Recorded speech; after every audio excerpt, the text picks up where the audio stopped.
Hello, it's May 2022, and before I get into this video, I just want to let everyone know that I'm doing everything that I can to try to pick up the pieces of my life and try to rebuild something and move forward, and hopefully praying to find peace and happiness and some level of prosperity. And it's very challenging, extremely challenging, and I've reached out to different people, organizations, to see if I can get some help, and I'm still running into the obstacles of dealing with my physical injuries and health concerns, as well as the wrongful convictions that I'm dealing with, inhibiting my ability to find some sort of employment, and dealing with post-traumatic stress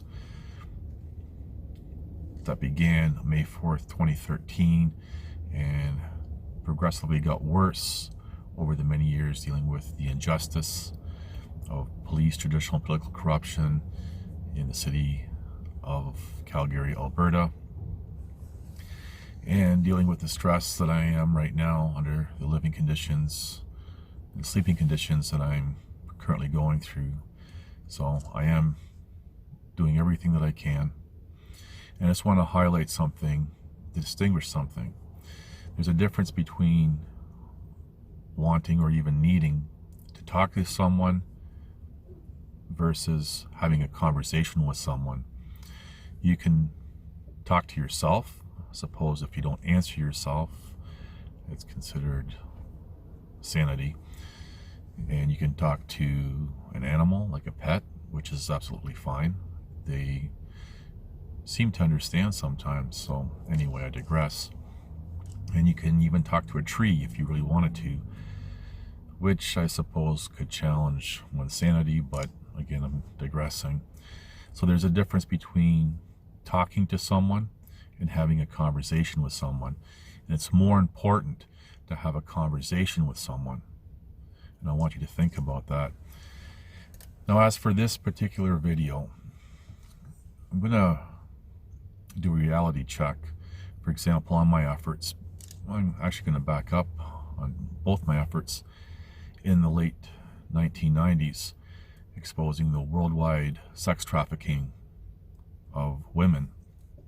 And as people who've been following my story know, the great sacrifice that I made during that time. And during that time, both the woman I married and we were dealing with peripheral issues as well. So there was a whole bunch of different things compounded on top of each other that we were dealing with. But in the end, her being shipped off to some country in Africa, I guess you can say one out, but anyway, there's videos about that. And my efforts in the City of Calgary with regards to the whistleblowing and exposing of the sexual abuse, sex trafficking of these vulnerable women within the mental health industry in the province of Alberta, which Alberta was sponsoring 60% of. My efforts in the beginning backfired when, I wouldn't say well, yeah, I guess you could say backfired, when two former Calgary police officers decided to do street justice. Now, were they in on it? It's hard to know. None of us are in their heads. Were they being set up to do what they did to me? That's more likely, because they would, for example, accept anything that they were told by another type of authority, whether it be internally with the Calgary police, with the nonsensical opinion of that one individual who never spoke to me, and perhaps other influential men in the city. I'll leave it at that. So everything went sideways for everyone, because once they realized that they were, as a descriptive, following the wrong lead, they had to do damage control. And that damage control resulted in them having to for example, allegedly charged me, because they don't even know which one of them did or when or anything, of alleged obstruction and alleged assaulting a police officer, because they had beat me to the point where I ended up in the hospital and I'm permanently disabled from that severe beating. So there was that damage control, and then that set a whole chain reaction of events in my life, my personal life. And I've highlighted this over the many years. When injustice is imposed on one individual, for example, in this case, them trying to do damage control and using me as a scapegoat, it impacts everyone in my life and ultimately society overall. And these people are, I'm going to use this as a descriptive, too stupid to see the damage that they do to society overall, simply to preserve their egos.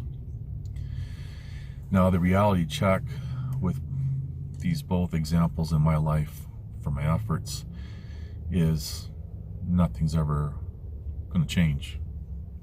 Not that I ever had any delusions that my efforts would make a difference, but I did what I did to, I'm just trying to think of how to describe this. I did what I thought was the right thing, and nothing's going to change. And as I said in the previous video with regards to the truth about sex trafficking, it's never going to go away, and that's unfortunate. But throughout this process, the things that I've uncovered, for example, with different individuals and other people over the years, especially towards the beginning, were approaching me in the most peculiar ways, that, you know, unofficial ways, telling me things about, for example, Bill Cummings, the judge who presided over the criminal matters that I was dealing with, and other people like Douglas Merchant, who was the former senior officer for the City of Calgary. And even the two former officers, people were filling me in on things. And I remember telling these people, I don't want to be that guy. People are telling me at the time, one particular individual said, keep doing what you're doing because you're shaking up the city. And I remember saying, I don't want to be that guy. I just want my life back. I want a normal, quiet, peaceful life. It's not, these things are not things that I searched out, like as truthers, for example, try to find the truth and try to share the truth and take great pride in going to social media jail and all this other nonsense.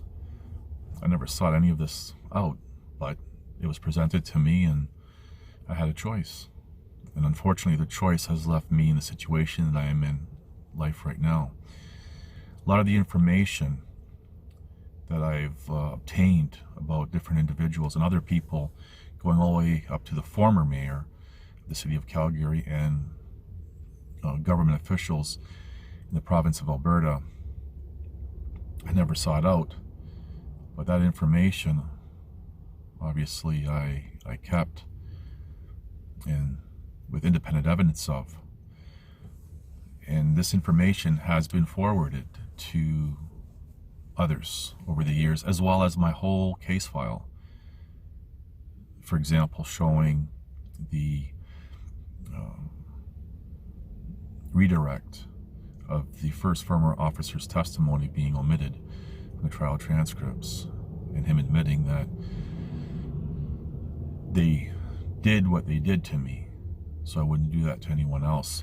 And it's statements like that that lead me to conclude that those two really had no idea what was really going on. They just reacted with no self-control or anything. And that's the type of unfortunate situation that I was put in. they, yeah, everything went sideways for everyone.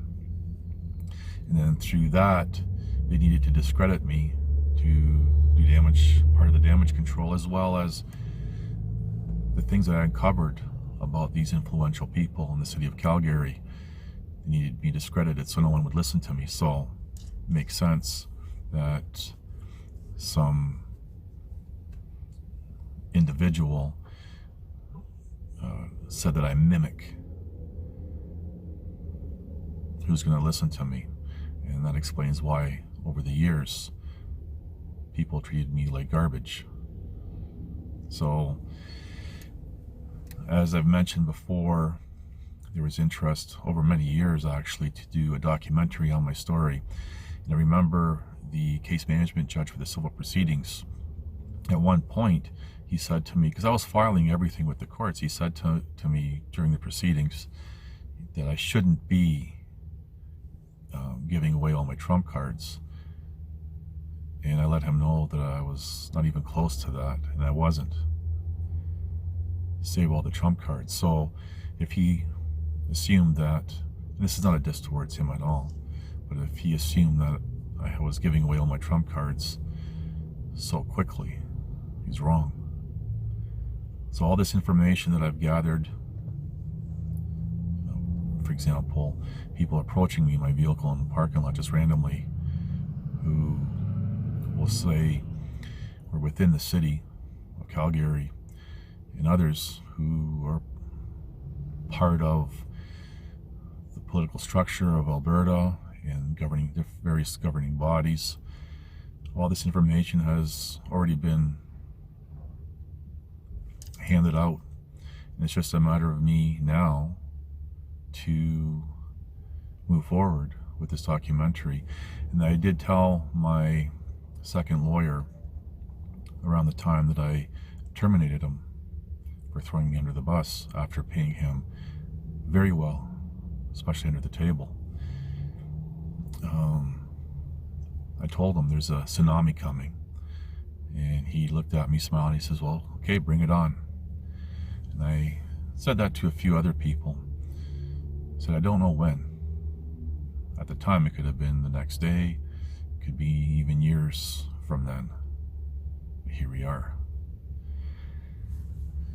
So my efforts haven't had any of these people arrested for the sexual abuse, sex trafficking of these vulnerable women. I don't know whatever happened to these women. Haven't heard anything about these men. Guess what? These people are powerful enough, including the Calgary police, to keep everything silent, and there's gonna be no repercussions, and I could see that. So why move forward with the documentary? Well, one, to tell my story and to prove my innocence and the hardships, the human side. At least that's what I'm anticipating, the human side being part of the documentary that's going to be coming out, as well as to start naming all the names and what information is known. And just for clarity, and as I've done for over the many years, anyone who's given me information I've never disclosed on any topic. So the sources are, I guess you can say, going to be protected that way. That's my guarantee. But the information about these individuals, well, it is what it is. I should suppose it's going to be what it's going to be. Do I anticipate any of these people being brought to justice? No. At least the truth will be made known. And at this point in my life, if there's any repercussions towards myself, I don't care. My life is in ruins anyway. So I really just wanted to share this with everyone with regards to I'm trying to rebuild, pick up the pieces, distinguish between talking and having a conversation. And there's a distinct difference.